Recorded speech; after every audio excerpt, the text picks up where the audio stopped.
जिस वक्त हमारे साथ मौजूद है माई खान। और माई खान जो है तहफ़्फ़ुज़ सेंटर में जो है यहाँ पे काम कर रही है। और जो इस वक्त ख्वाजा सराओं के जो मसाइल हैं उन मसाइल को हल करने के लिए माही बहुत एक्टिव है और बहुत ज़्यादा काम कर रही है। और सोशल सेक्टर के अंदर भी आप जानी पहचानी शख्सियत हैं। और आपने इस वक्त तक बहुत सारा काम किया है जो ख़वातीन के मसाइल हैं, जो ख्वाजा सराओं के मसाइल हैं। हम माई से जानना चाहेंगे, माई इस वक्त तहफ़्फ़ुज़ सेंटर के अंदर क्या क्या काम हो रहा है और आपका वहाँ पे क्या किरदार है? अस्सलाम वालेकुम जी, मैं माही बात कर रही हूँ। मैं विक्टिम सपोर्ट ऑफिसर हूँ वीएसओ तहफ़्फ़ुज़ सेंटर। मैं ख्वाजा सराओं के जितने मामलात हैं मैं उन्हें देख रही हूँ। उनके थाना कचहरी के जो मसले हैं, जो पहले एफआईआर हैं उनकी दर्ज नहीं होती थी, उनको हरासा किया जाता था या उनके बाल काट दिए जाते थे। सो कोई ख्वाह उनके कोई भी XYZ मसले मसलाइल थे, उन पर काम नहीं होता था। वो अब प्रॉपर तरीके से, शुक्र अल्हम्दुलिल्लाह, वो हर तरीके से काम तहफ़्फ़ुज़ सेंटर में हो रहा है। और ये 1 से 2 दिन, हर तीसरे दिन हम लोग जो है ना उसकी पूरे केस की कार्रवाई करके उस केस को वाइंड अप कर रहे हैं। ठीक है, तो शुक्र अल्हम्दुलिल्लाह पब्लिक की तरफ से भी बहुत अच्छा हमें रिस्पांस आ रहा है। उसमें जो है ना हम लोग जो बैकर बच्चे होते हैं जिनको छोटी उम्र में ही जो है ना भट्ठों पर और इधर काम लगाया जाता है, हम उस पर भी काम कर रहे हैं, चाइल्ड लेबर पर भी। उसके अलावा जो है ओल्ड होम में जो बुजुर्गान हैं उनका कोई मसला आ जाता है तो ओल्ड होम में शिफ्ट करने का हम वो भी मामलात को देख रहे हैं। घर से भागे बच्चे बच्चियों का मामला भी देख रहे हैं। कम उम्री के नशे आवर बच्चे जो हैं उन पर भी काम जारी है। और उसके अलावा जो है कोई केसेस ऐसे फैमिली रिलेशन वाले, जो फैमिलियों के मसले आ जाते हैं, लड़ाई झगड़ों के मामलात आ जाते हैं, हम उन्हें भी बैठे देख रहे हैं।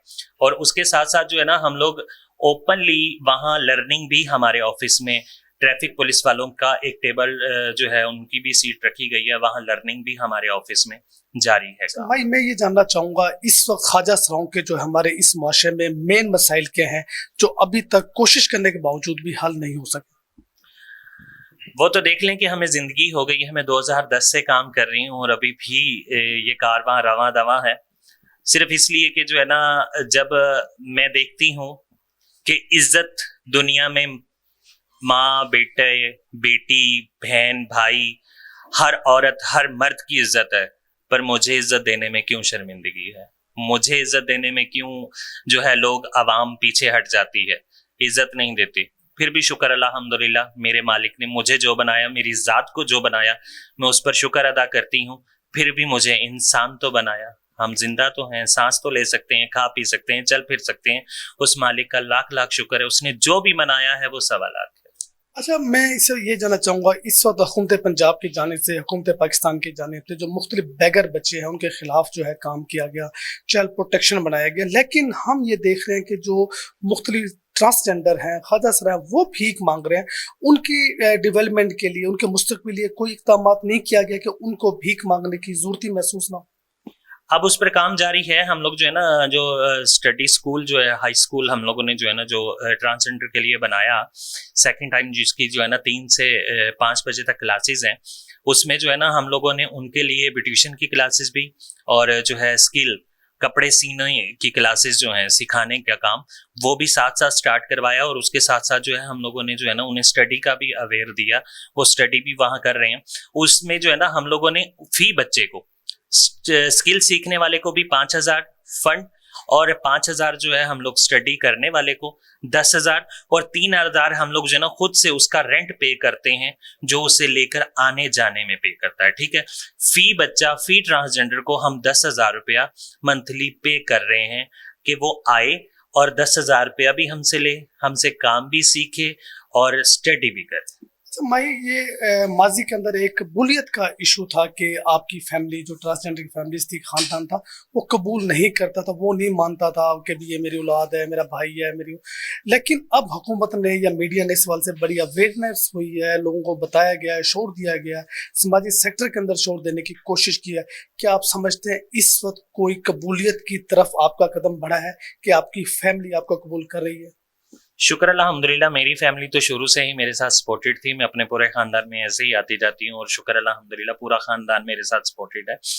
बाकी मैं ये कहती हूँ कि जो है ना, जो वालिदैन अपने बच्चों को इस ट्रांसजेंडर का नाम देकर और जो है ना उसको समझकर, इस बरादरी का समझकर, इस जात का समझकर जो घर से बाहर निकाल कर छोड़ देते हैं, वो खुद ही अपने बच्चे पर पहला जुल्म करते हैं, पहला तशद्दुद उस पर वो खुद करते हैं। ठीक है। फिर आवाम और रोड तो आप लोगों को पता ही है कि वहां कौन किसी की इज्जत करता है या कौन छोड़ता है उसकी इज्जत को महफूज रखता है, कोई भी नहीं। मैं उस वालदैन के लिए ये कहूंगी कि जहां आपका एक बेटा एक बेटी है, तो वहां अगर कोई ट्रांसजेंडर आपके घर में है तो खुदारा उससे भी वही मोहब्बत रखें। वो गलती उसकी नहीं है, उसे पैदा आपने ही किया है। आप वही माँ बाप हो जिससे आपने अपने बेटे को भी जन्म दिया, अपनी बेटी को भी जन्म दिया, और उसने ख्वाजा सरा ने भी आपसे ही जन्म लिया। तो फिर उसके प्यार और मोहब्बत में या उसके रहन सहन में या उस के घर में रहने से आपकी इज्जत पर कौन सा हर्फ आता है? उसे पैदा तो आपने खुद ही किया है, फिर उसका क्या कसूर? जी मैडम, मेरा नाम रफीक कुरैशी और मैं रोजाना फॉर्म का चीफ रिपोर्टर हूँ। मैं आपसे जानना चाहता हूँ कि आप इनके विक्टिम सेंटर के जो है आप ऑफिसर, सपोर्ट ऑफिसर, और आप तहफ़्फ़ुज़ सेंटर चला रहे हैं जी। तो ट्रांसजेंडर्स को जो मसाइल दरपेश होते हैं, जिनको मुश्किलात आती हैं, तो उनके हल के लिए जब आप जिले इंतजामिया या पुलिस हुकाम से आप मिलते हैं तो आपको उनका ताउन मिलता है या आप अदम ताउन का शिकार? जी शुक्र अल्हम्दुलिल्लाह, आईजी पंजाब साहब ने जो है जो इनिशिएटिव लिया 36 ज़िला में, 36 ज़िलों में जो है उन लोगों ने तहफ़्फ़ुज़ सेंटर बनाए, और हर तहफ़्फ़ुज़ सेंटर में जो है ना उन्होंने एक वीएसओ विक्टिम सपोर्ट ऑफिसर जो है ट्रांसजेंडर बिठाई है, जिसकी वजह से कि ख्वाजा सराओं के कोई भी मामलात उस इलाके के, उस ज़िले के जितने भी मामलात हैं वो ख्वाजा सरा वो उसके सुने, वो सुनकर आगे पैरवाई जो है इंचार्ज जो वहाँ हैं उनको डिले करे, और उन्हें जो है ना देने के बाद जो मामलात हैं वो कागजी कार्रवाई करके हम लोग जो है ना जाकर थाने में उसकी पूरी पैरवाई करवाते हैं।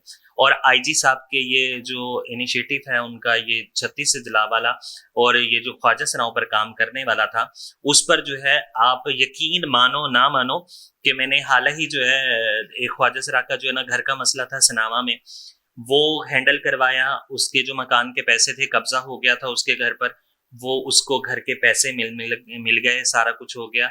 वो इस टाइम अपनी जिंदगी सुकून से गुजार रही है। और उसके बाद जो है सनावा में 40 मन गंदुम भी ले ली, और उसके अलावा जो है उसके घर पर कब्जा भी कर लिया साथ के इलाके वालों ने, भत्ताखोरी के बिहाफ पर ना, कि हमें भत्ता दिया जाए, हमें इतनी गंदुम दी जाए साल के साल। तो वो भी हम लोग जो है ना फौरी वो हमारे पास आए, हम लोग बस्ती थाना बस्ती में लोग गए, एसएचओ साहब का बहुत शुक्रिया था उसमें जो है ना, उन्होंने बहुत एफर्ट की कि हमारे साथ फौरी वो गए, जाकर वो गंदुम भी उनकी कवर करवाई, और जो है उनका कब्जा भी उनको लेकर दिया। और बात सिर्फ यही है कि हम अगर एक कदम बढ़ने की कोशिश करते हैं ना, तो शुक्र अल्हम्दुलिल्लाह आईजी साहब के इस इनिशिएटिव ने हमें बहुत सहारा दिया, हमें बहुत जो है जीने का उजागर दिया। जो मामला हमारे हल नहीं होते थे वो हल होने की रास्ते पर आ गए। शुक्र अल्हम्दुलिल्लाह कि वो जो केसेस थे जो थाना कचहरियों में रुलते रहते थे, 3-4 दिन चक्कर लगाने के बाद थक हार जाती थी, ख्वाजा सरा ये बोलती थी कि जो है ना हम थाने में नहीं जाते, हरासा किया जाता है या कोई ऐसा मामला किया जाता है, अब वो कुछ भी नहीं होता। अब शुक्र अल्हम्दुलिल्लाह ख्वाजा सराओं के लिए पूरा एक रोल और एक पूरा आखिरी सवाल कि जिस तरह ट्रांसजेंडर जब वापस आते हैं किसी फंक्शन से, तो उनकी ज्यादातर शिकायत जो है पुलिस से ही होती है कि अपने साथ नारा सलूक इख्तियार करते हैं, उनका हल्का कमी से करते हैं। तो इस आपके तहफ़्फ़ुज़ सेंटर के बाद, आपकी जिम्मेदारियों के बाद और आपकी ख्वाहिश और कोशिशों के बाद आप क्या समझती हैं उन वाकयात में कमी वाकया हुई है? कमी हो भी गई है और बेहतरी भी आई है। और उसमें जो है ना आईजी साहब का जो है ये है कि अगर कोई ख्वाजा सरा फंक्शन पर गया है तो फंक्शन से अगर आप जो है साउंड की जो एफआईआर है वो दे सकते हैं। आप शादी वालों ने जो फंक्शन इवेंट रखा है उस पर जो है एफआईआर हो सकती है। ख्वाजा सरा को ना ही आप लोग जो है वो कर सकते हैं, हरासा कर सकते हैं, ना ही उस पर तशद्दुद कर सकते हैं, और ना ही उसे गिरफ्तार कर सकते हैं। अच्छा वहीं मैं ये पूछना चाहूँगा कि मुल्तान शहर में दर्जनों की तादाद में जो है डेरेबाद हैं, गुरूज की जो है वहाँ बहुत रेल फैल होती है, बहुत सारे लोग होते हैं। अगर ख्वाजा सराओं को उनकी फैमिली कबूल कर लेती है तो क्या ये डेरे आबाद रहेंगे? नहीं, फिर कहाँ डेरे आबाद रहेंगे? फिर तो जाहिर बात है किसकी ख्वाहिश नहीं कि कौन अपना माँ बाप के स्थाई नीचे नहीं रहेगा।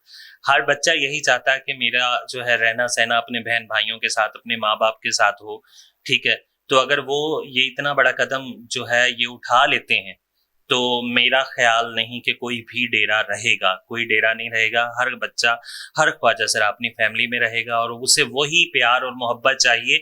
सिर्फ एक पल, मैं ये कहती हूँ उस माँ बाप को कि सिर्फ एक पल के लिए, एक मिनट के लिए आप उस बच्चे के साथ थोड़ी सी भी मोहब्बत दिखाकर देखें और उसका फॉलोअप आप उस बच्चे से देखेंगे ना, आपकी बेटी और बेटे का इतना मोहब्बत आप पर जो है ना नहीं होगा जितना आपका बुढ़ापे में वजन वो ख्वाजा सरा उठाएगा। क्या पैगाम देंगे सुनने वालों को ख्वाजा सराओं के हवाले से? ख्वाजा सराओं को जिस तरह हम देखते हैं सड़कों के ऊपर लोग तजलील करते हैं, आवाज़ें कसते हैं, तो इस हवाले से क्या पैगाम देंगे? मैं उसके अलावा से जो है ना, मैं आवाम को ये पैगाम दूंगी कि खुदारा वो देखें, एक बात सुने, किसी के आगे हाथ यूं करना आसान बात नहीं है। जब इंसान का खाना पीना पेट भूखा रहे ना, फिर इंसान जब कोई भी उसे आमदनी नहीं होगी और घर से भी कोई सपोर्ट नहीं होगी, किसी साइड से भी सपोर्ट नहीं होगी, जाहिर बात है उसने तो सड़कों पर भीख मांगनी ही है ना। ठीक है, तो खुदारा उससे जो है ना उस जलालत की नजर से ना देखें, एक प्यार की नजर से देखें, उसकी मजबूरी देखें, उसके वक्त गुजारे को देखें, उसकी भूख को देखें जिसे मिटाने के लिए वो रोड पर आया हुआ। जी, ख्वाजा सरा माशरे का अहम हिस्सा है। इनके मसाइल हल किए बगैर जो है माशरा शायद तरक्की ना करे, क्योंकि ये भी किसी की औलाद है। अगर वालिदैन ट्रांसजेंडर को कबूल कर ले तो ये जो डेरे हैं गुरुओं के, ये कभी भी आबाद नहीं होंगे। बल्कि कोई भी जो ट्रांसजेंडर है वो किसी गुरु के डेरे पर बड़े शौक से नहीं जाता, लेकिन जब उनको अपने घर में कबूलियत ना मिले, जब इज्जत ना मिले, तो उसने कहीं ना कहीं अपना सर छुपाने के लिए जरूर जाना पड़ता है। और भीख मांगना जो है, किसी कोई भी शौक से भीख नहीं मांगता, बल्कि अपना पेट पालने के लिए कुछ ना कुछ करना पड़ता है। अगर गवर्नमेंट इनको तहफ़्फ़ुज़ दे, मजीद इकदाम करे इनकी रिहाइश के, खाने के, और मजीद जो इनको इस वक्त मसाइल है वो मसाइल हल कर, तो ख्वाजा सरा कभी भी बेरारवी का शिकार ना हो, ना सड़कों पर भीख मांगे, और डेरे भी शायद इस तरीके से आबाद ना हो। कैमरामैन शबीर भट्टी के साथ राना इरफान इस्लाम, इन्फो न्यूज़, मुल्तान।